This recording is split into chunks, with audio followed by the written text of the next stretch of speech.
Gilliard. I got so much more.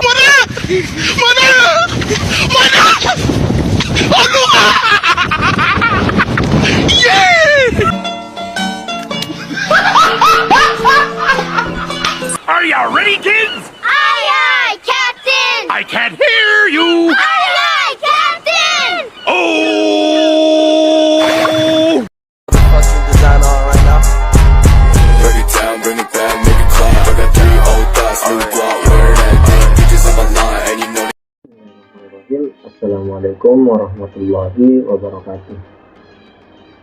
Pada video kali ini saya akan menjelaskan materi yang sangat penting, yaitu materi pertama, yaitu tentang empati kultural pada mahasiswa, dan materi yang kedua yaitu pendekatan direktif, non-direktif, dan eslektif. Materi yang pertama yaitu empati kultural pada mahasiswa atau budaya empati pada mahasiswa. Yang pertama yaitu definisi atau pengertian empati. Menurut Johnson dan kawan-kawan mengemukakan bahwa empati adalah di mana kecenderungan untuk memahami keadaan pikiran atau kondisi orang lain. Dari pendapat lain, dari Baston dan Cobb mendefinisikan empati sebagai keadaan emosional yang dimiliki seseorang yang konsisten dengan apa yang dirasakan orang lain.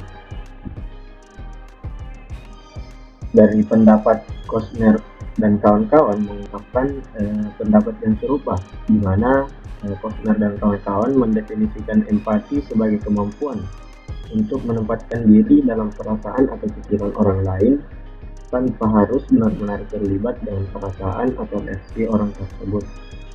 Goleman juga mengemukakan bahwa prasyarat untuk empati adalah kesadaran diri, mengenali di mana seorang mengenali isyarat emosional yang tersembunyi dalam respon tubuh seseorang. Berdasarkan pendapat tersebut, dapat disimpulkan bahwa empati adalah di mana kemampuan individu untuk memahami keadaan orang lain, baik perasaan maupun pikirannya, yaitu dengan cara menyampaikan pikiran dan perasaan tersebut kepada orang lain tanpa kehilangan jati diri. Seseorang terlibat dengan pikiran dan perasaan orang lain tanpa perlu terlibat dengan perasaan atau reaksi mereka. Yang kedua yaitu penyebab dan dampak empati mahasiswa menurun. Fenomena sosial mengungkapkan adanya penurunan perilaku empati di kalangan pelajar Indonesia atau mahasiswa Indonesia. Mahasiswa Indonesia cenderung individualistis dan nilai-nilai luhur kemanusiaan dan kemasyarakatan seperti tolong-menolong, kekeluargaan, kerjasama, kebersamaan, dan kepedulian terhadap sesama hilang dari kehidupan mahasiswa. Mahasiswa cenderung egois atau hanya memikirkan kepentingannya sendiri tanpa memperdulikan kepentingan bersama masyarakat, negara, dan bangsa. Kondisi ini cenderung mengarah pada terjadinya konflik dan ketimpangan sosial dalam masyarakat. Mahasiswa juga dapat melanggar norma sosial dan agama yang telah ditetapkan karena sebagai individu, mahasiswa egois atau memiliki sifat egois yang memperlakukan sesama manusia dengan tidak manusiawi. Penyebab empati yang buruk sangat kompleks. Lingkungan mahasiswa yang tumbuh dewasa ini meracuni kecerdasan empati mahasiswa berdasarkan faktor sosial penting yang membentuk kepribadian empati, antara lain pengawasan orang tua yang lemah, kurangnya panutan untuk berperilaku empati, pendidikan spiritual dan agama yang relatif sedikit, pola asuh yang buruk, dan sekolah yang memberikan sedikit stimulasi untuk pertumbuhan empati mulai runtuh. Selain isu-isu tersebut, terdapat beberapa pendapat seperti non-normatif dari sumber luas. Masalah tersebut diperparah dengan merasa bahwa efek buruk tersebut berasal dari beberapa sumber yang mudah didapat. Antara lain, sumber tersebut yaitu seperti televisi, film, game atau game online, dan internet. Yang ketiga yaitu apa sih empati kultural itu? Empati kultural atau budaya empati adalah suatu kondisi untuk saling pengertian berdasarkan proses pengambilan sikap yang tidak berpusat pada pengalaman unik manusia lain pada tingkat emosional, intelektual, fisik, atau bahkan spiritual. Pemahaman bersama tentang pengalaman orang lain muncul dari pertukaran percakapan antara dua orang atau kelompok dengan budaya dasar yang berbeda. Budaya empati dipandang sebagai kapasitas manusia untuk berkualifikasi. Dapat menjadi benih perubahan sosial yang positif dalam konteks diskriminasi ras atau etnis, akses sumber daya yang tidak setara, dan hubungan kekuasaan asimetris yang mengarah pada ketidaksetaraan dan ketidakadilan. Keberhasilan budaya empati bagi individu merupakan salah satu aspek dasar di mana penting yang memungkinkan siswa memiliki cara berpikir dan bertindak untuk memahami orang atau kelompok lain dari satu kelompok etnis. Secara keseluruhan, budaya empati mendorong individu untuk memiliki peluang komunikasi dan kolaborasi yang fleksibel, yang dimana bertujuan untuk mengidentifikasi dengan perasaan, pikiran, dan perilaku individu atau kelompok dengan budaya yang berbeda, dan untuk memiliki sikap positif terhadap persepsi tentang keagamaan. Dalam konteks pendidikan, pengembangan budaya empati berperan dalam perkembangan intelektual, moral, sosial, jasmani, dan rohani peserta didik, termasuk kompetensi atau pengembangan antar budaya yang pembelajaran global.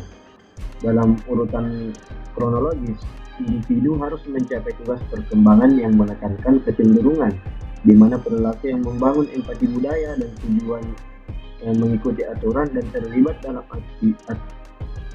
aktivitas yang benar-benar memiliki minat, kepuasan, dan persepsi positif tentang keagamaan. Hal ini sesuai dengan teori yang dipaparkan oleh Huang dan kawan-kawan bahwa individu yang demikian dapat digolongkan memiliki empati kultural yang tinggi dalam struktur kepribadian. Sebaliknya, ketika individu gagal mencapai budaya empati atau kultural empati, mereka ditempatkan dalam situasi krisis dan penekanan dari mereka yang melemah.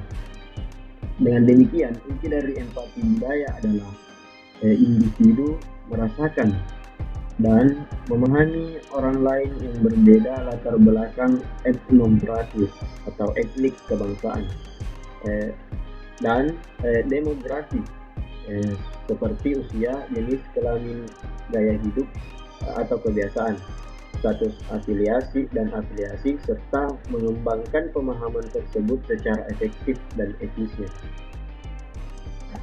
Materi keempat sekaligus materi terakhir dari pembahasan kultural empati pada mahasiswa, yaitu empati kultural dalam bimbingan dan konseling.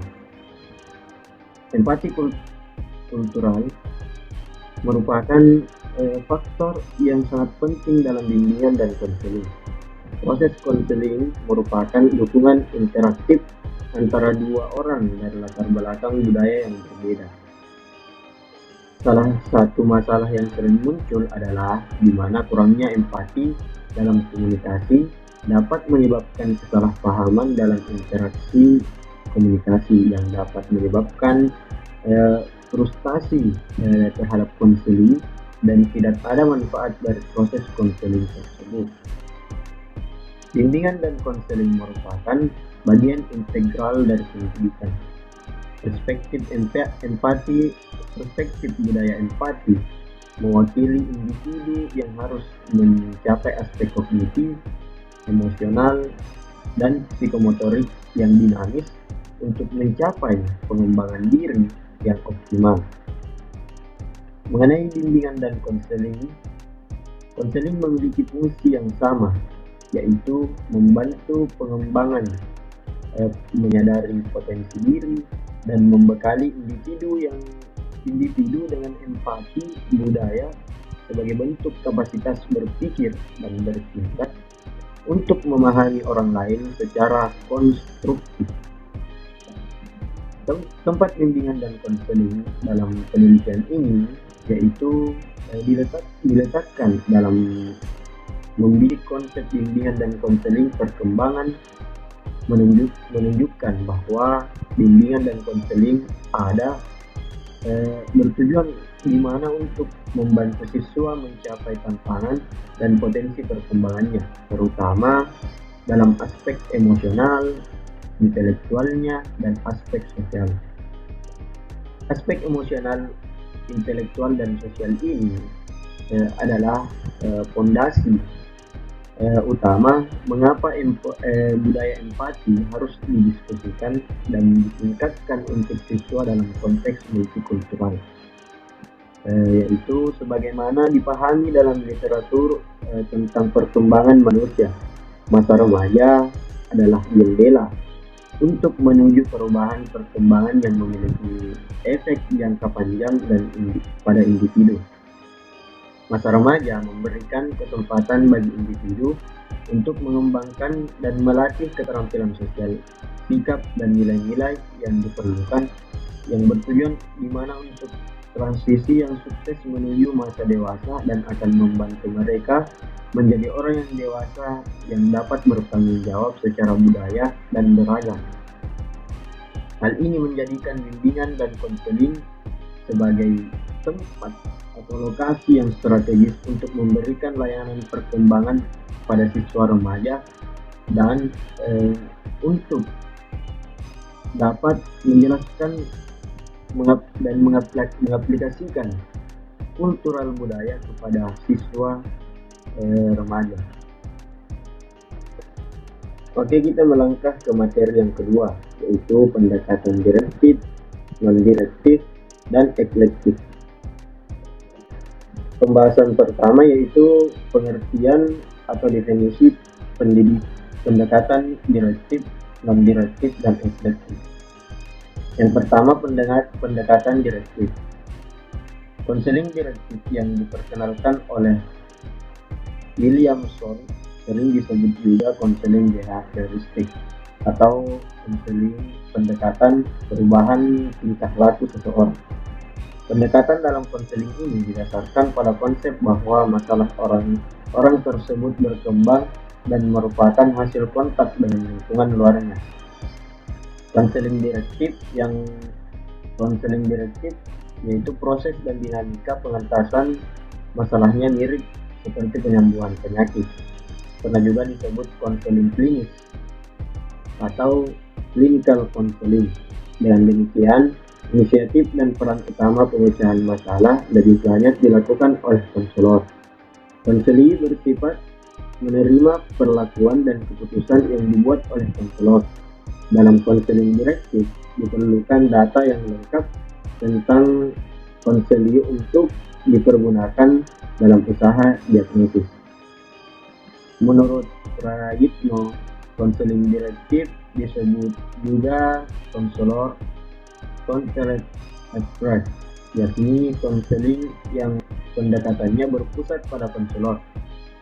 Dalam konseling direktif, konselor lebih aktif dan berperan daripada konseli.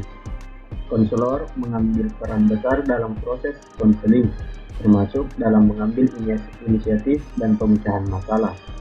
Sementara peran konseli sangat kecil, tidak banyak mengeluarkan pendapat dan pandangannya berkaitan dengan masalah yang sedang dihadapi. Pendekatan ini pertama kali diperkenalkan oleh Edmund G. Williamson menegaskan bahwa dalam pendekatan ini, konselor menyatakan pendapatnya dengan tegas dan terus terang. Darley menguraikan bahwa konseling model ini seperti situasi jual beli karena konselor berusaha menjual gagasannya mengenai keadaan konseling serta perubahan-perubahan yang diharapkan guru BK yang menggunakan pendekatan direktif menempatkan konselor sekolah sebagai master educator yang membantu siswa mengatasi masalah dengan sumber-sumber intelektual dan kemampuan yang dimiliki. Yang kedua yaitu pendekatan non-direktif. Konseling non-direktif adalah upaya dukungan pemecahan masalah yang berpusat pada konseling. Sebaliknya dari konseling direktif. Konseling non-direktif ini juga disebut terapi yang berpusat pada klien atau konseling, yang dimana adalah pendekatan yang dipelopori oleh Carl Rogers di University of Wisconsin, Amerika Serikat. Pendekatan ini memberi konseling kesempatan untuk secara bebas mengungkapkan masalah, perasaan, dan pikirannya, serta menganggap bahwa orang yang bermasalah memiliki potensi dan dapat menyelesaikan masalah mereka secara default. Namun, potensi dan kemampuan mereka tidak dapat dikembangkan atau berfungsi dengan baik karena kecacatan mereka. Pendekatan non-direktif adalah cara pendekatan terhadap permasalahan yang sifatnya tidak langsung. Dengan memakai pendekatan ini, konselor tidak secara langsung menunjukkan permasalahan, akan tetapi ia mendengarkan terlebih dahulu keluhan para siswa atau para konseli.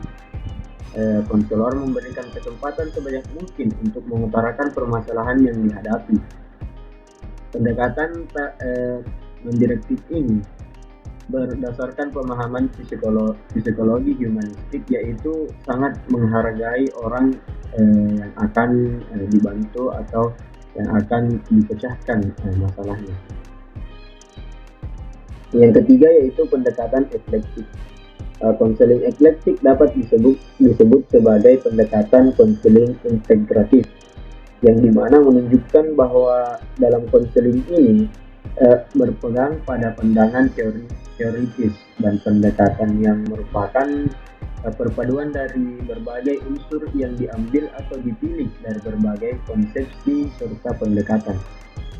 Promotor utama dari konseling eklektik adalah Frederick Thorne, yang mulai mengelola majalah Journal of Clinical Psychology pada tahun 1945 dan menyebarluaskan rangkaian pandangannya dalam berbagai buku yang diterbitkan. Gilligan dan Norcross mengemukakan bahwa konseling eklektik adalah memilih apa yang baik dari berbagai macam sumber, gaya, dan sistem untuk menghadapi masalah-masalah khusus. Menurut Gilligan dalam mengemukakan bahwa konseling eklektik ini adalah teori konseling yang tidak memiliki teori atau prinsip khusus tentang kepribadian.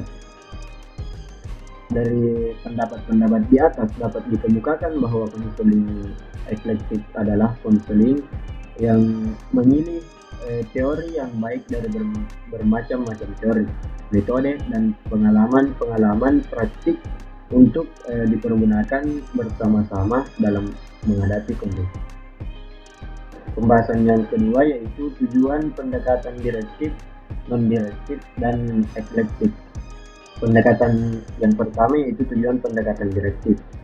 Tujuan pendekatan direktif ini adalah berusaha memecahkan masalah konseli dengan menggunakan kemampuan intelektual konseli secara sadar dan menolong konseli mengubah tingkah lakunya yang emosional dan inklusif dengan tingkah laku yang rasional, serta mendapatkan insight dalam memecahkan masalah konseling.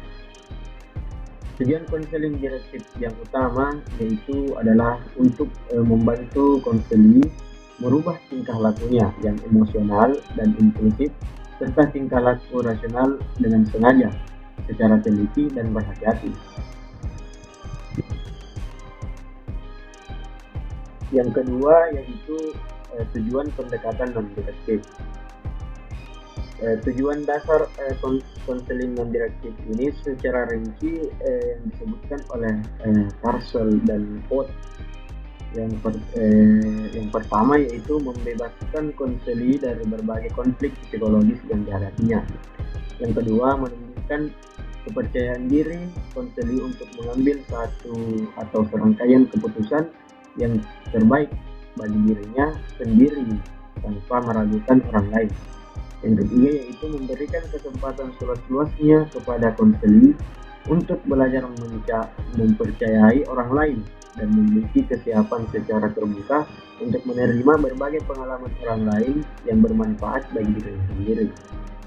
Yang keempat yaitu memberikan kesadaran diri pada konseli bahwa dirinya adalah merupakan bagian dari suatu lingkup sosial budaya yang luas, di mana ia masih memiliki keunikan tersendiri pada diri konseli tersebut. Dan yang terakhir yaitu menumbuhkan suatu keyakinan kepada konseli bahwa dirinya terus bertumbuh dan berkembang. Yang ketiga yaitu tujuan pendekatan eklektik. Tujuan konseling eklektik adalah membantu konseli mengembangkan integritasnya pada level tertinggi, yang dimana ditandai oleh adanya aktualisasi diri dan integritas yang memuaskan. Dan untuk mencapai tujuan yang memuaskan, maka konseli dibantu untuk menyadari sepenuhnya situasi masalahnya, mengajari konseli untuk melatih pengendalian di atas masalah tingkah laku. Eklektik secara langsung fokus pada tingkah laku, tujuan, masalah, dan sebagainya. Dalam konseling eklektik ini, konselor berperan secara bervariasi, misalnya sebagai konselor, psikiater, guru, konsultan, pelatih, ataupun mentor. Pembahasan yang ketiga yaitu ciri-ciri pendekatan direktif, non-direktif, dan eklektik. Yang pertama yaitu ciri-ciri pendekatan direktif. Beberapa ciri-ciri konseling direktif yaitu yang pertama, konselor memegang sebagian besar tanggung jawab, mengenal keputusan dan pilihan untuk memecahkan masalah konseli. Yang kedua, konseli dapat menerima cara pendekatan ini, khususnya mengenal cara dan sifat hubungan dalam proses konseling dengan cara pendekatan yang sifatnya langsung dan memimpin. Yang ketiga yaitu konselor mengumpulkan informasi mengenai masalah konseli. Yang keempat, konseli hanya melengkapi informasi dengan mengikuti tes, mengisi daftar pribadi, dan sebagainya. Yang kelima yaitu konselor mempelajari data-data dan menafsirkan data-data tersebut. Yang keenam, konselor bersama konseli mempelajari bersama informasi, menganalisis sebab-sebab kesukaran pribadinya dan kemudian bersama-sama merumuskan keputusannya. Yang ketujuh yaitu di mana konseli membutuhkan rencana yang akan dating dan mulai menyempurnakan keputusannya.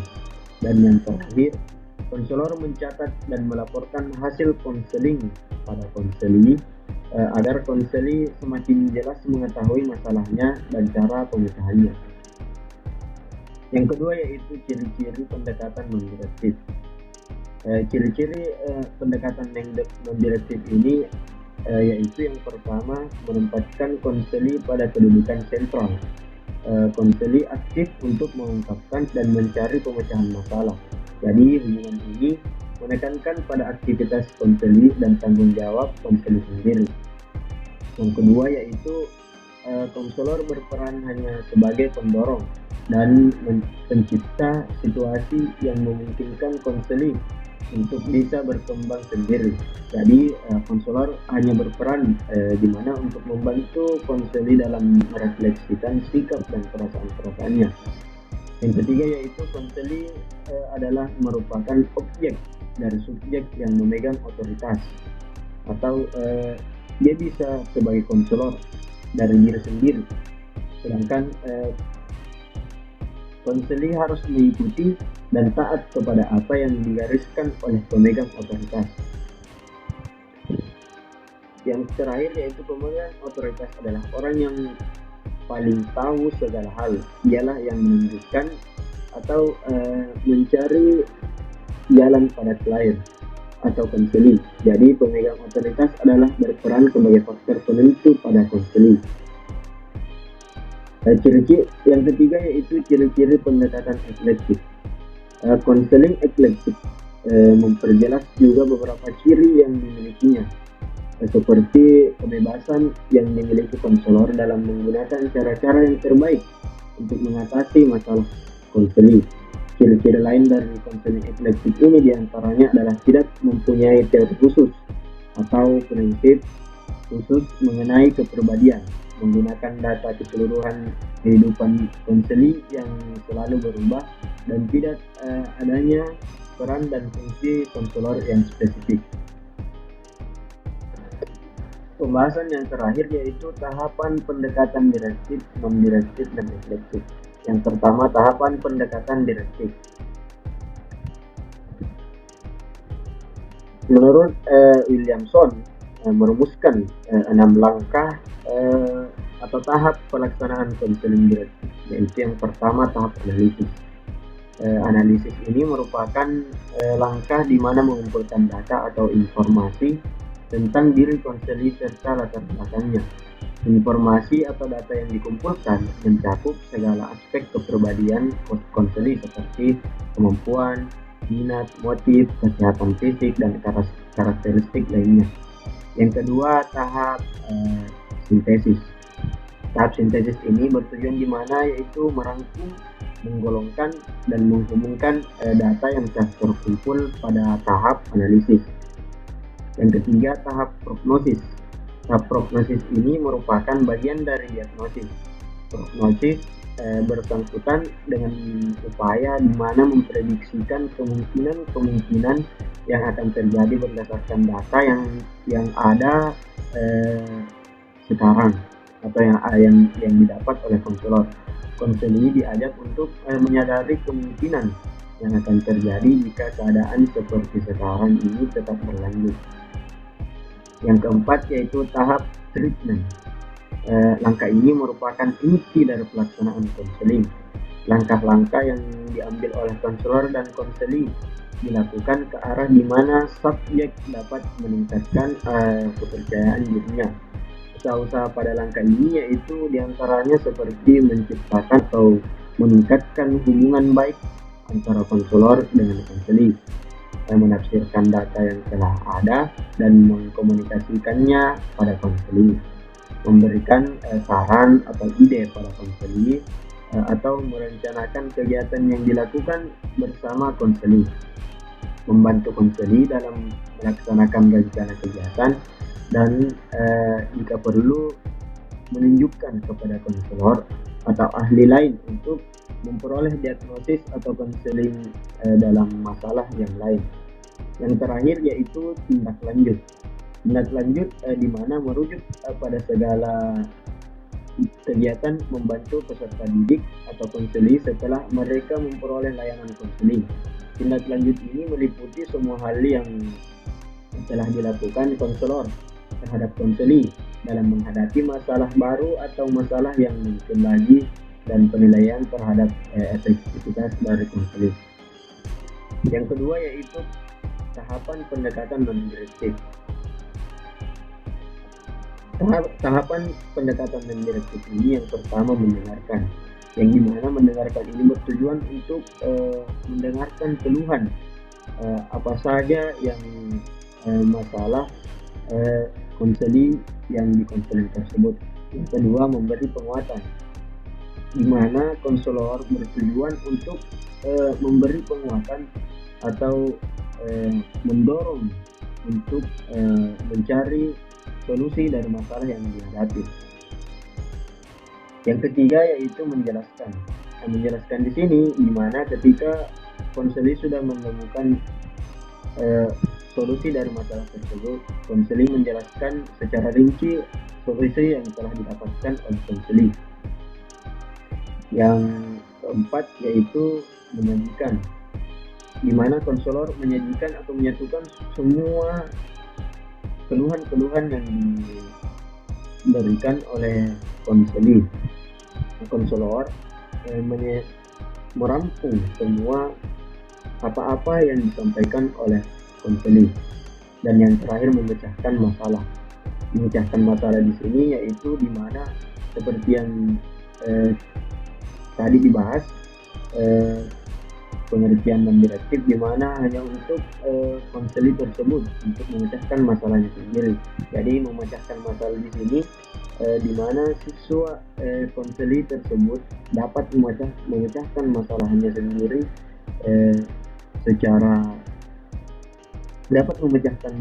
sendiri sesuai solusi yang telah dipilih. Dan yang terakhir yaitu tahapan pendekatan refleksif. Tahapan pendekatan refleksif ini juga ada 6. Yang pertama yaitu tahap eksplorasi masalah. Pada tahap eksplorasi masalah ini, di mana konselor menciptakan hubungan sebaik mungkin dengan konseling, membina hubungan saling percaya, menggali kepercayaan konseling lebih dalam, mendengar apa yang menjadi perhatian konseling, menggali pengalaman konseling dan respon isi, perasaan dan arti dari apa yang dibicarakan konseling tersebut. Yang kedua yaitu tahap perumusan masalah. Setelah konselor mengetahui masalah konseling, baik yang bersifat afeksi, kognisi maupun tingkah laku, maka konselor dan konseling merumuskan dan membuat kesepakatan masalah apa yang sedang dihadapi. Jika masalahnya tidak disepakati, maka perlu kembali ke tahap pertama. Yang ketiga yaitu tahap identifikasi alternatif. Konselor dan konseling mengidentifikasi alternatif pemecahan dari rumusan masalah yang telah disepakati. Alternatif yang diidentifikasi adalah yang sangat mungkin dilakukan, yaitu yang cepat dan realistik. Konselor dapat membantu konseling menyusun daftar alternatif. Konseling memiliki kebebasan untuk memilih alternatif yang ada. Dalam hal ini, konselor tidak boleh melakukan alternatif yang harus dilakukan konseling. Jadi, konseling di sini, konselor di sini yaitu hanya untuk melakukan alternatif yang dipilih oleh konseling. Yang keempat yaitu tahap perencanaan. Di tahap perencanaan ini, jika konseling telah menetapkan pilihan dari sejumlah alternatif, selanjutnya melakukan rencana tindakan. Rencana tindakan ini menyangkut apa saja yang akan dilakukan setelah konseling tersebut. Yang kelima yaitu tahap tindakan atau komitmen. Tindakan berarti operasionalisasi rencana yang disusun. Konselor perlu mendorong konseling untuk berkemauan melaksanakan rencana-rencana tersebut. Usaha konseling untuk melaksanakan rencana yang sangat penting untuk keberhasilan konseling, karena tanpa ada tindakan nyata konseling tidak ada artinya. Yang terakhir yaitu tahap penilaian atau umpan balik. Konselor dan konseling perlu mendapatkan umpan balik dan penilaian tentang keberhasilannya. Jadi jika ternyata ada kegagalan, maka perlu dicari apa penyebab dan konseling harus bekerja mulai dari awalnya lagi. Mungkin diperlukan rencana-rencana baru yang lebih sesuai dengan keadaan konseling dan perubahan-perubahan yang dihadapi konseling. Jika ini yang diperlukan, maka konselor dan konseling secara fleksibel menyusun alternatif atau rencana yang lebih tepat, atau yang lebih tepatnya lagi konselingnya, proses konseling harus diulang. Mungkin itu saja materi yang dapat saya bawakan pada video kali ini. Semoga bermanfaat bagi teman-teman sekalian. Jika ada salah kata, mohon dimaafkan karena manusia adalah tempatnya salah dan lupa. Syukron, wassalamualaikum warahmatullahi wabarakatuh.